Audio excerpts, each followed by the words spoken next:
Corruption बदअनवानी पर SHO Civil Lines Sheikh Nadeem Khalid साथियों समेत हवालात में बंद। साबका एसएचओ सब इंस्पेक्टर कार खास बदअनवानी और करप्शन में मुलव्वस पाए गए। मुल्ज़मान के खिलाफ मुकदमा दर्ज, कानूनी कार्रवाई अमल में लाई जा रही है। डीआईजी ऑपरेशंस ने कहा कि शोहदा और काजियों के महकमा में काली भेड़ों की कोई जगह नहीं। बिस्मिल्लाहिर्रहमानिर्रहीम। आई होप के तमाम लोग ठीक होंगे और अपनी ड्यूटी को इबादत के तौर पे कर रहे होंगे। मैंने तमाम ऑफिसर्स को बड़ा कैटेगोरिकली ये कहा था कि अपनी ड्यूटी को 100% इबादत समझ के करना है और किसी भी सूरत करप्ट प्रैक्टिसेस में इन्वॉल्व नहीं होना। करप्शन बर्दाश्त नहीं की जाएगी और ये चीज़ बड़ा क्लियर कहा गया था कि अगर कोई भी ऑफिसर किसी भी रैंक का ख्वाह वो हो, अगर वो किसी भी करप्ट प्रैक्टिस में इन्वॉल्व हुआ तो उसके खिलाफ सिर्फ डिपार्टमेंटल नहीं बल्कि लीगल एक्शन भी लिया जाएगा। और इस चीज़ को शायद चंद ऑफिसर्स ने ये समझा कि ये सिर्फ बात है और इस बात पे अमल नहीं होगा। मैं सिर्फ बात नहीं करता बल्कि अपने किरदार से अमल करके बताता हूँ। अगर कहा था 21 घंटे काम करूंगा तो 21 घंटे ही काम कर रहा हूँ। अगर कहा था कि इस टीम में वही रहेंगे जो 21 घंटे काम करेंगे तो इस चीज को 100% इंश्योर करवा रहा हूँ। अनफॉर्चुनेटली बदकिस्मती से एसएचओ सिविल लाइन जिन्होंने इस चीज को बिल्कुल सीरियस नहीं लिया और जिन्होंने अपने आप को करप्ट प्रैक्टिसेस में इन्वॉल्व किया और वो करप्ट एसएचओ सिविल लाइन ने अपने साथ अपने एक सब इंस्पेक्टर और एक प्राइवेट बंदा रख के सिविल के हदूद में जो करप्शन था उस करप्शन का बाजार गर्म किया और एक्सटॉर्शन की और इस तरह की काली भेड़ें, इस तरह के तमाम करप्ट एलिमेंट जिनको 100% खुद एहतसाबी का और इंटरनल अकाउंटेबिलिटी का अमल करते हुए जिनको महकमे से निकालना जरूरी है, जो महकमे के लिए बददुमा धग्गा धब्बा है, क्योंकि ये शहीदों और गाजियों का महकमा है। शहीदों और गाजियों के महकमे में इस तरह के जो अनासर हैं उनका रहना बिल्कुल नाकाबिले बर्दाश्त और नाकाबिले कबूल है।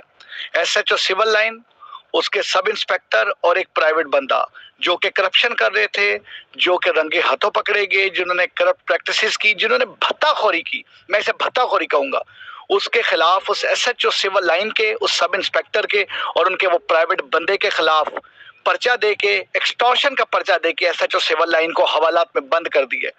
वही एसएचओ सिविल लाइन जिससे तवक्को की जाती थी कि वो लोगों के जान माल इज्जत की रखवाली करेगा, वो लोगों के लिए आसानियां पैदा करेगा और वो इस चीज पे अमल करेगा कि अगर अल्लाह को राजी करना है तो सबसे बेहतरीन तरीका अल्लाह के बंदों के लिए आसानियां पैदा करना है। वो एसएचओ सिविल लाइन जिसने इस चीज पे अमल नहीं किया, वो एसएचओ सिविल लाइन जो कि इसलिए भर्ती हुआ था कि वो अपना सब कुछ कुर्बान करे लोगों का सब कुछ बचाने के लिए, उसने लोगों को उनके माल से, उनकी इज्जत से महरूम करना शुरू कर दिया था। और एसएचओ सिविल लाइन पे पर्चा दे के उसी हवालात में, उसी थाने की हवालात में एसएचओ सिविल लाइन को बंद किया गया है जिस थाने में वो एसएचओ सिविल लाइन एसएचओ के तौर पे था। आज एसएचओ सिविल लाइन, उनका सब इंस्पेक्टर और वो प्राइवेट बंदा आज वो हवालात में है और वो एसएचओ सिविल लाइन कभी भी महकमा पुलिस का दोबारा हिस्सा नहीं बनेगा। बकायदा रिमांड लिया जाएगा एक्सटॉर्शन में और प्रॉपर तरीके से जैसे एक क्रिमिनल के साथ डील किया जाता है उसी तरीके से उसके साथ डील किया जाएगा। लेकिन साथ ही साथ वो लोग भी हैं लाहौर पुलिस में जिन्होंने बेइंतहा काम किया, जिन्होंने टारगेट अचीव किए, जिन्होंने पिछले सिर्फ 25 दिन में इतने नाम लिए कि इस महकमे का जो एक है सर फख्र से बुलंद किया। उनमें बहुत सारे ऐसे ऑफिसर्स, हमारा एक एएसआई, जिस एएसआई ने सिर्फ कलील मुद्दत में इतने केसेस ट्रेस किए कि जिसका हिसाब कोई नहीं और उसको CC2 और 1 लाख रुपया इनाम दिया गया। अच्छे काम पे इज्जत है, बुरे काम पे रुसवाई है। ये चीज सब क्लियर करें। आपसे किसी चीज की डिमांड नहीं, सिर्फ एक चीज की डिमांड है, अपनी नौकरी को इबादत समझ के करें, अपनी ड्यूटी को इबादत समझ के करें और दिन रात ड्यूटी करें और लोगों के लिए, खिदमत खल्क के लिए अपने आप को वक्फ कर दें। अल्लाह हम सबका हामी नासिर हो।